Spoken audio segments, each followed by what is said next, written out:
Hello, everyone. Welcome to this webinar, the launch of our new resource, new guidance on meaningful engagement. We're delighted to welcome you all here today. Just while we wait for people to join, you'll see on the screen that we have a short survey, which is for IPECA members. So if members could follow the QR code and just complete this short survey while we wait a couple of minutes for everyone to join. I think there will also be a link to the survey in the chat. So we'll just wait 1 or 2 minutes for everybody to join.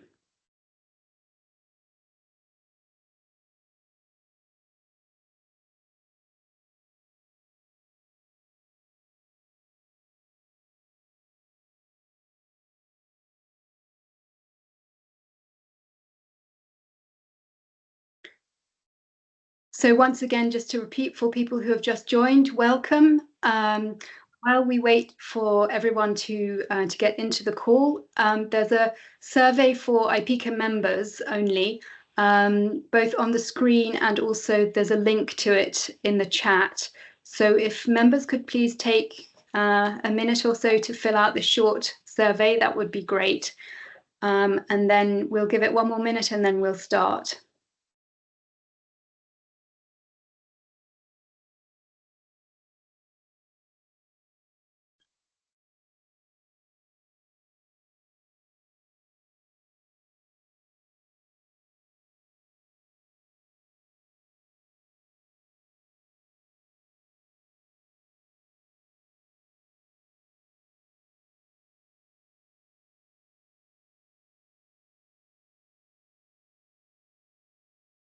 So welcome everyone to this webinar. This is our launch event for the Meaningful Engagement Practitioner Guidance. We're delighted to be launching this event today, both in PDF and online versions. We have a great lineup of speakers today, many of whom have been very heavily involved in the creation of this guidance. Before I hand over to the speakers, just to run through a couple of house rules. So this webinar is open to members of the public as well as IPECA members, and we welcome you all. It's great to have everyone online today. Microphones and cameras have been disabled for the audience because we have quite a large number of participants. So if you would like to ask questions, please do, and put them in the Q&A box, and my colleagues will read them out at the appropriate time. If you have any technical issues, you can raise that in the chat area.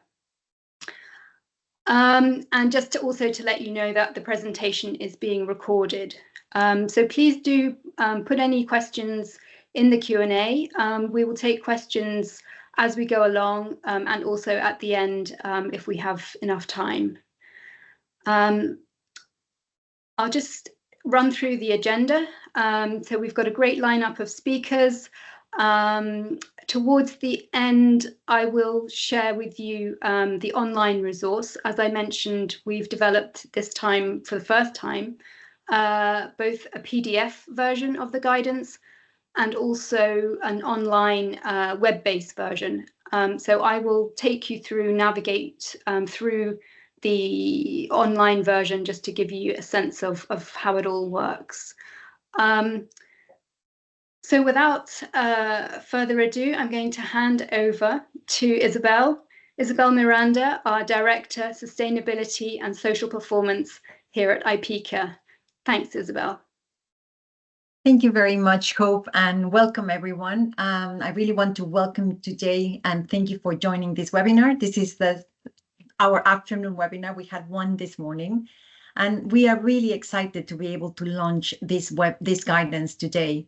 This topic of meaningful engagement was selected by members last year, and really through the changing landscape that we are operating in, this I think is a topic that is more important than ever. not only from a regulatory or reporting perspective, but when it comes to ensuring that engagement is meaningful and achieve positive outcomes for stakeholders, communities, and companies alike. Meaningful engagement is about building trust between stakeholders and companies and establishing a long-term relationships.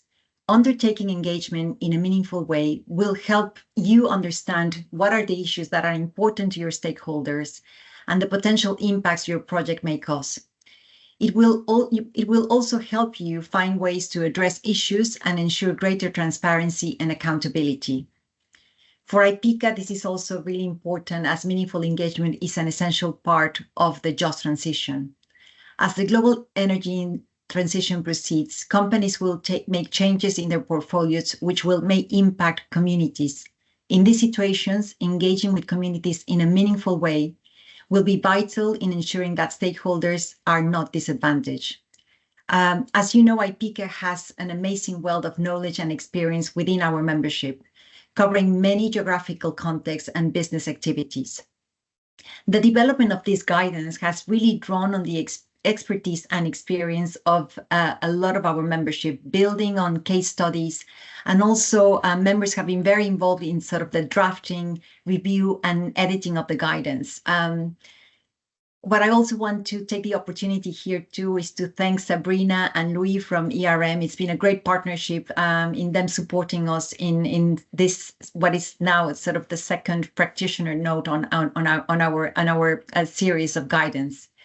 So this really builds into a wider set of resources that IPICA has. And I will welcome some of those that are not members of IPICA to have a look at our website and look at the suite of available social performance and human rights resources.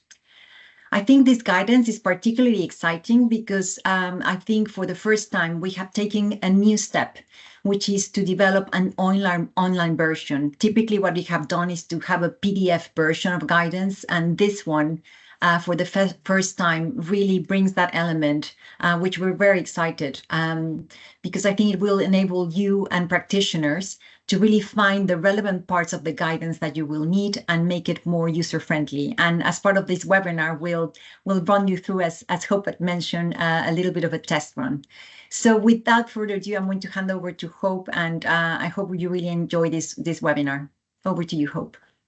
Great, thank you so much, Isabel. It's really great to hear a bit of the background and the context of how we came to be here today with this guidance.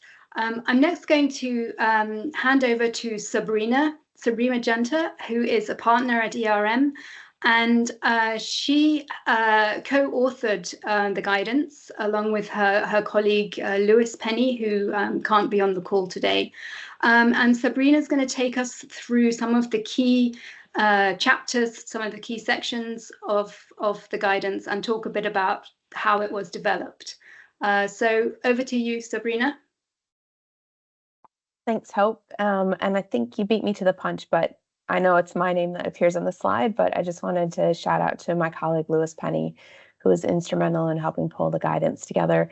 He is on an long overdue break, and it has nothing to do with the preparation of the guidance document. He was just at that point where in the year where he's long overdue for a long break. So I am taking it from here for us.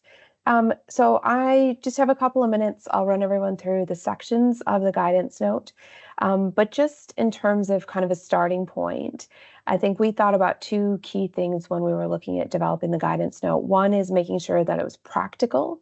So we really did draw on members' experience as well as our own experience. So I do want to thank all of the members who so actively contributed to not only the case studies that appear, but also in terms of having some pretty robust discussions around around what meaningful engagement means, but also importantly, how we measure meaningful engagement.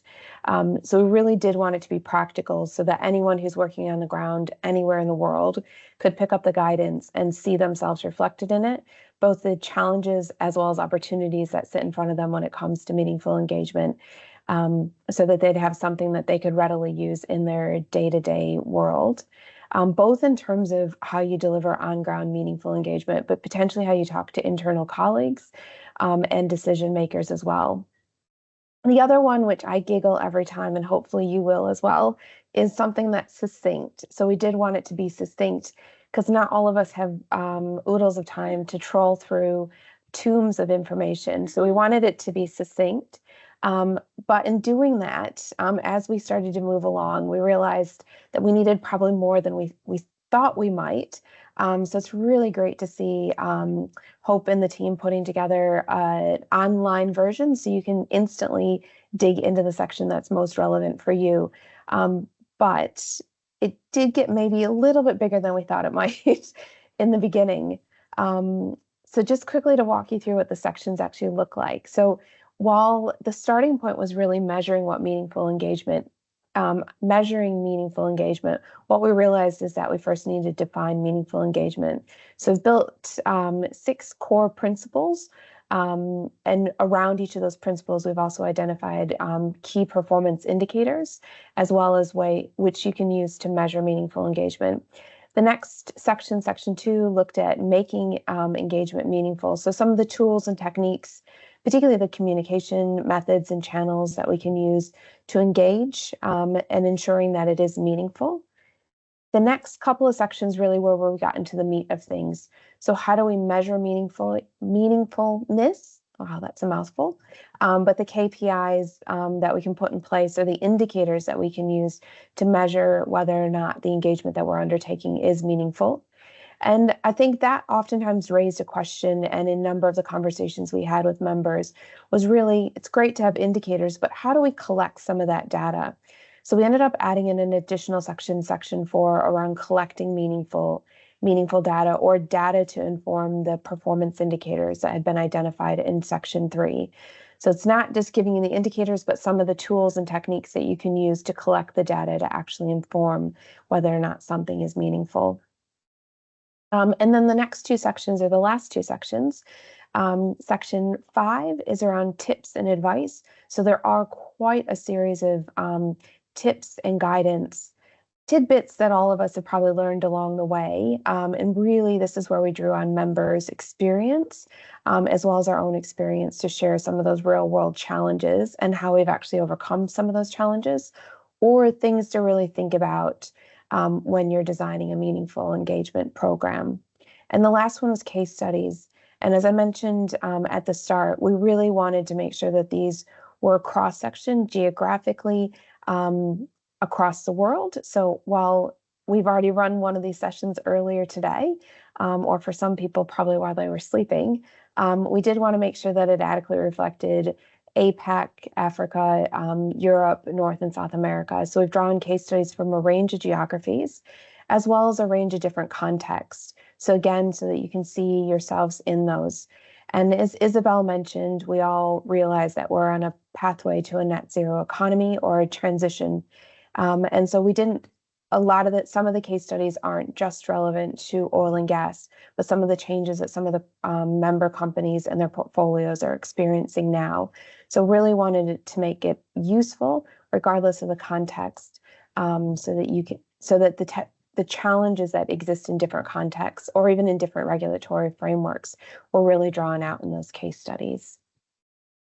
So with that, I'll hand back over to Hope. Thank you, Sabrina. That's great. And just again to thank you and Lewis for such an amazing and fabulous guidance document. It's a really great resource to have. I'll just pause for a moment and see whether there are any questions directly for Sabrina on the development of the guidance. Please do put your questions in the Q&A as we go along, and we'll pause every so often to read them out. I don't see any questions at this stage. So I think we will now hand over to our next speaker, who is Kate Gilbert, Senior Principal Consultant and Manager Socioeconomic and Human Rights at ExxonMobil, and also our Chair of the Social Responsibility Group within IPECA. So welcome, Kate. It's great to have you on the call, and we really look forward to hearing some insights from you. Over to you.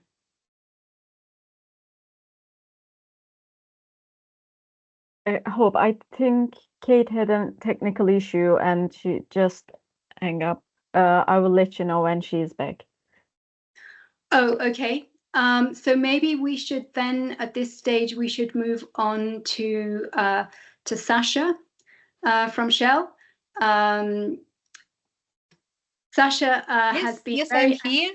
Hello. And I'm ready, and I would be delighted. Great, thank you. Thank you, Hope. So I work in the social performance expert team as a technical expert on community engagement, and I've been in Shell for 12 years. And in this time, the fundamental principles on which we base community engagement haven't really changed. But what has changed is the scope and the application, the methods of engagement.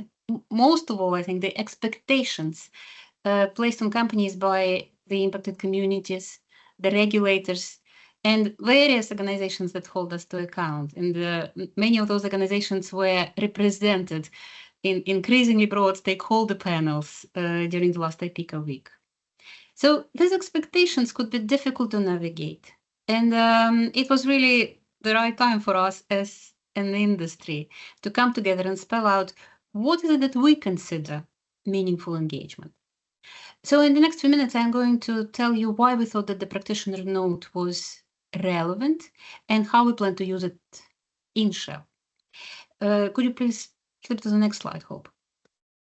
So in Shell, we have been measuring the way our engagement comes across through community feedback. And we've seen the share of feedback related to engagements rising, steadily rising over the past 4 years, from 2% in 2020 to 12% in 2023. So the data that you see on the screen, they are this data is from the social category of complaints registered by Shell projects and assets, or projects and assets in Shell portfolio, because some of them are also joint ventures, in 2023. And 6 subcategories give us the information about the ways the engagement had landed. You see these subcategories on the left in blue boxes, and they are the lack of resolution of grievances, handling of questions and complaints, lack of consultation, lack of information disclosure, and improper or disrespectful engagement. There is also other, everything else goes in there. And you see from the pie chart that the feedback related to engagements is the second largest category by the number of complaints. It stands at 21%, and it's second only to complaints related to infrastructure and services. So this information is about complaints, but if you move to next slide, Hope, you would see that another parameter that we measure there is the share of complaints in the total feedback on engagements, because we also collect questions, requests, and positive feedback. And you will see that the share of complaints in total feedback is decreasing year on year, while we are getting more questions, requests, and positive feedback, and we believe that this is due to our continuous improvement. And of course, these are just high-level graphs and charts, but behind each of those are the actual individual pieces of feedback that were registered by community engagement practitioners from the words of community members. And the nature of complaints ranges from insufficient information to, for example, a grievance about choice of venue, which part of the community did not perceive as a neutral and refused to participate in the engagement. So these details inform our engagement strategies at country level, at corporate level, and then comes in practitioner's note, because we will be using the especially KPI section and the sections about meaningful data and analysis to better work with the data that we already have, and maybe take another look at the categories of feedback within our system. Next slide, please, Hope. Also this year, we are revising our internal course for community engagement practitioners. And the course is called Social Performance in the Community. It targets community liaison officers or engagement practitioners first and foremost, but increasingly it brings in colleagues who are not specialists in community engagement, because we are entering the world of smaller projects, smaller assets, new energies, businesses that might only have one person in corporate relations, and it might not be even a specialist in corporate relations. So increasingly our audience for this course changes, and we are revising it accordingly. But the course has 4 main sections. Introductory section, a section about effective community engagement. Then the section on fundamentals, on the principles and guidance and frameworks, including our internal frameworks. And then community engagement in practice, which actually gives you the process of how do you organize an effective engagement. And then the last section is essentially about reporting and recording the information about engagements. And in each of those sections of the course, we are referencing a specific section of the practitioner guidance. So the definition of meaningful engagement is featuring in the introductory module. And then we are focusing on the community engagement fundamentals through the core principles, the 6 core principles that are spelled out in the guidance note. And then for the community engagement in practice, we are really looking at various techniques and tools, and you know, my favorite part of that chapter was the description of those tools in 4 categories, division of those tools into 4 categories: large group formats, small group formats, individuals household formats, and electronic media. And this is a really useful high-level categorization that would be particularly helpful to those practitioners, as I mentioned, who are just starting out, or one person in the new business, in a new location, and might not be specialist in community engagement, but need to start somewhere with the community engagement plan, and then could define what is it that they're doing, which category. Is it a large group suitable kind of engagement, or should they just do a let it drop? And so the sections 3 and 4, this section on engagement techniques and tools is useful for the process, but then the sections 3 and 4 about measuring meaningfulness and collecting the data are really useful for our 4th section about reporting and documenting the engagements, because this has not been the strongest element of community engagement practitioners' work in our experience, because community engagement practitioners prefer to actually engage and deliver the engagement, but then the recording is sometimes an issue because of resourcing, because of time. It's not capability, it's the capacity issue. But now with this external scrutiny, we cannot afford to have no record of engagement, and that component of the practitioner guidance, those sections 3 and 4, would be particularly useful. And the last comment I wanted to make is about the succinct. So I think it really depends on your baseline. So if you look at the main content of the note, the sections 1 to 4, it's under 40 pages. Shell Internal Social Performance Handbook, which is a recommended reading for any new community engagement practitioner, is under 400 pages, 388 to be precise. So, of course, the SP handbook covers more ground, including impact management, but the size of the note, as we have it here, would be refreshing to many of our practitioners, and we welcome that. So it's really been a good experience to work with other practitioners in the working group on this note, organized by IPICA Secretariat, and to work with ARM again after a while, now that we do not always have at the corporate level access to external expertise on things like that. And I really enjoyed it, and from this launch will follow some internal launches, and of course the note will be used in the course, as I mentioned earlier. Happy to answer any questions. Great. Thank you so much, Sasha. That was a really fascinating presentation, and it's so wonderful to see that you're already incorporating the guidance into your internal training and course. That's fantastic.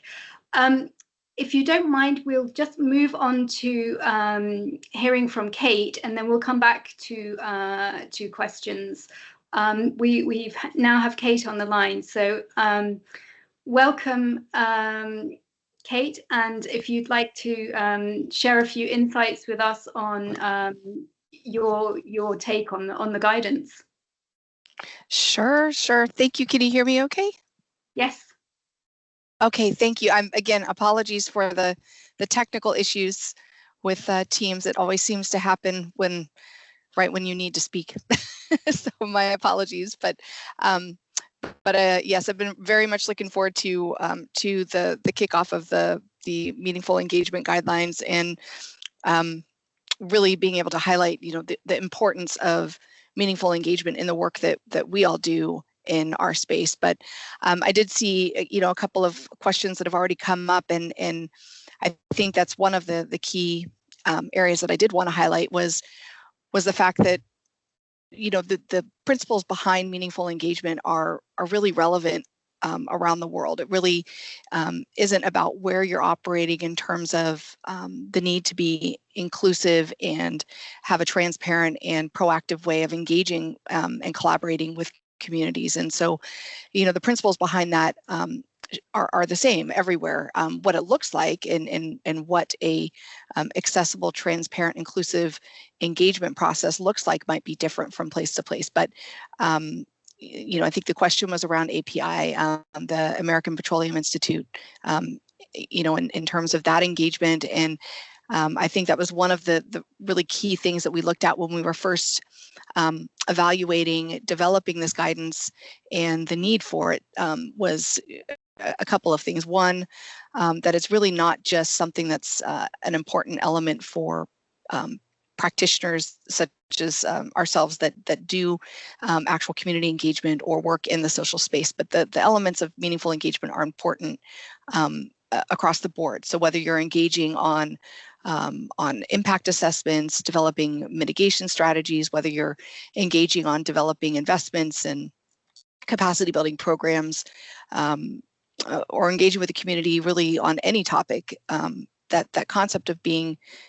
inclusive and responsive is equally as applicable. And so we realized that it actually fit across all areas of IPECA, through the climate space, the environmental space, the supply chain space, all of the social responsibility work, really is a truly a cross-cutting topic that would benefit everybody that works in our industry and outside of our industry as well.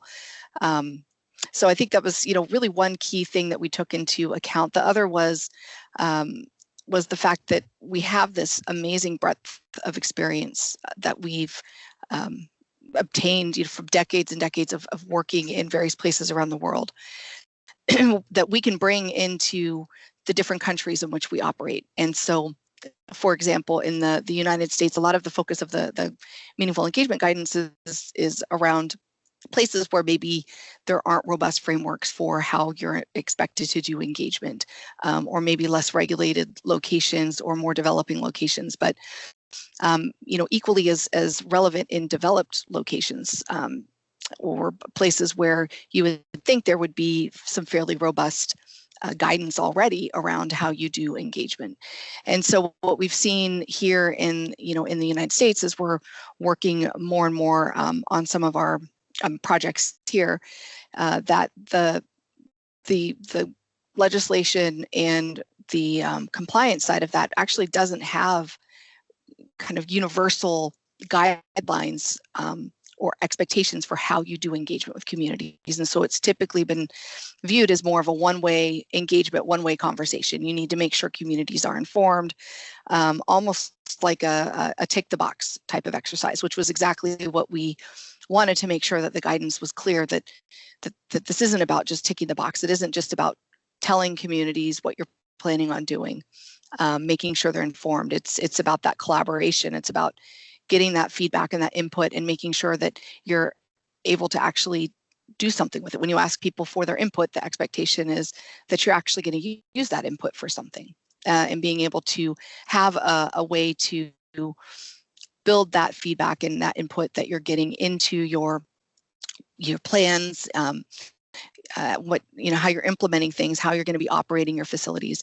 But it's equally as important here, and we've been able to point to all of the work that we do within IPECA as we're engaging with organizations like the American Petroleum Institute, engaging on some of the National Petroleum Council studies that were done as they're working to develop or understand what good engagement practices look like, what meaningful engagement would look like, and being able to make those connections actually with them and IPECA, and bring IPECA in to actually have those discussions with those different organizations, and making sure that we're not recreating something that we have a great amount of experience in actually doing around the world, and how can we build that into what we're doing in various different locations where this might not necessarily be something that's new,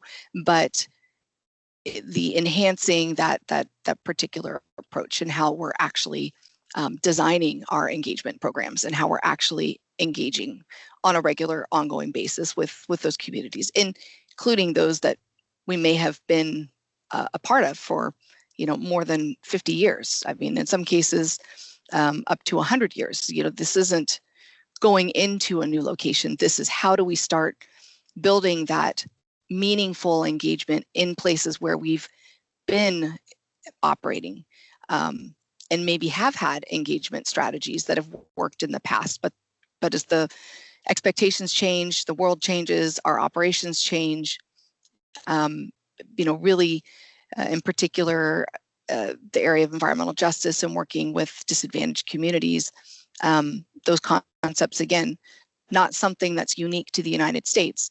The specific issues themselves may be, but how you actually go and identify those sensitivities in a community, so that you're understanding potential barriers to engagement, that you're actually able to work through those and have some guidance and guidelines that help you evaluate those things and understand what some of those barriers might be, that are keeping people from being able to actively engage, and what can you do to actually overcome those things, and really have that ability to reach into the community and develop that relationship.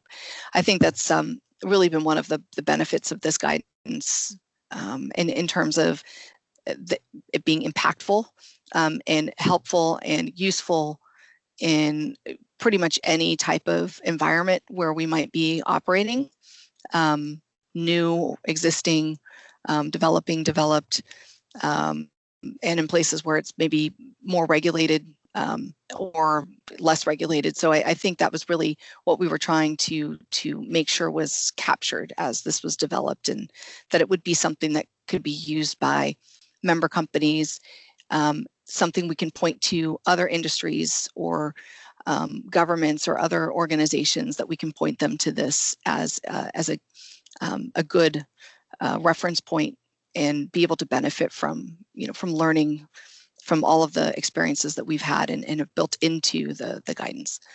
So that's really what I wanted to kind of highlight, that I'm very happy to see this finally come to fruition, because it is very timely. The concept of meaningful engagement, we talk about it a lot. It's in a lot of the guidance that's come out around a just transition, around some of the human rights due diligence. And the term gets thrown around a lot, but what does it actually mean, and what do you actually do, and how do you actually demonstrate meaningful engagement, is where we really felt we needed to focus. What does it mean? What does it look like? How do we do it? So I think very timely guidance, very meaningful for communities, but also very meaningful for our industry and for others that are working in this space as well. I'm now going to share with you the online version. So as I mentioned at the beginning, this guidance has been developed in both PDF version and online, which is a first for IPECA. So we're very interested to hear your feedback on the web version. So I hope you can see my screen now. I'm sharing the landing page of for the meaningful engagement guidance. So this is the page that you will come to when you go from the resources area in the IPECA website. And here you can see we have the download option for the PDF. And then if you scroll down, you will find all the chapters that Sabrina outlined for us earlier in this landing page or home page. So here you can navigate to whichever section you're interested in, either using these blocks on the home page, as you can see there, or you can use the navigation bar at the bottom. So all the sections are listed here, and where there are subsections, you can see that the menu pops up and you can select the subsection that you would like. So if I just take you through a couple of the pages to show you what it looks like. So for example, the introduction page is just a single page that provides an introduction to the resource, purpose, target audience, and so on. So that's just a bit of an intro.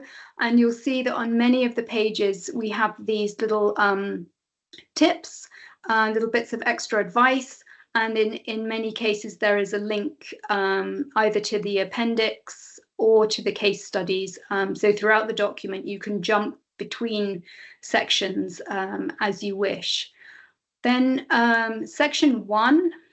So this is the section that's dealing with what is meaningful engagement. So here we have the working definition. And then within this section, there are two subsections. One of them is the core principles. As we heard earlier, the 6 core principles that really underpin the whole resource. And I'll just click through and show you what that looks like. So here we have the core principles. And if you click on these, this is a concertina, so if you click on it, it will show you the principles. You can read them like that. And then the other section here is around challenges and barriers. And again, you can scroll down and click on the relevant bit of text that you're interested in. If I take you to section 3, section 2 is, this is the home page for section 2. So you can see the subsections are listed out there. And this is outlining the tools and techniques, how you go about making engagement meaningful. And so there are a range of tools and techniques listed, some more tips there. And one thing I will say is that in some pages you do have to scroll down a little bit. As Sabrina said, they did their best to make it succinct, but there is a wealth of information here. So keep scrolling if you're looking for something in particular further down, you can see there. And just to highlight the next and previous buttons at the bottom of every page. So these will take you to the previous page or the next page within the structure of the guidance. So if you're hopping around from different sections, it won't take you to the page that you were just on. It will take you to the one that is immediately before it in the structure of the guidance. Section 3 has the KPIs, and they're organized according to the 6 principles. So you'll see the first, the subsection is around selecting KPIs, and then each of the following subsections is dedicated to listing out the indicators. So for example, if I show you, this one is for principle 3 KPIs, and you can see here the indicators are listed, and there with some tips on how to approach it. Section 4 provides guidance on collecting data, so both collection methods and also analyzing the data. And again, you can click through as you wish. Section 5 is just a single page with no subsections. Here we've brought together quite a number of tips. So if you're just starting out, or you've got a particular query, or there's something you're not sure about, have a look here. There may well be a little bit of guidance and advice that you can use. And again, you just click on the relevant advice. Section 6 is where we have the case studies. So there are 8 case studies in total. They're all listed here, and you just click on the one that you're interested in, and that there's the case study. Then we've linked it directly, each case study directly linked to the relevant principles that it's demonstrating, and then some key insights and lessons learned. So that's section 6. And then finally, the last section is the appendices, and here we have key definitions of some of the resources that have been used to develop the guidance, the core principles again, a further resource list, and this references the guidance that Isabel talked about earlier, all the other relevant IPECA resources that are part of the suite of resources.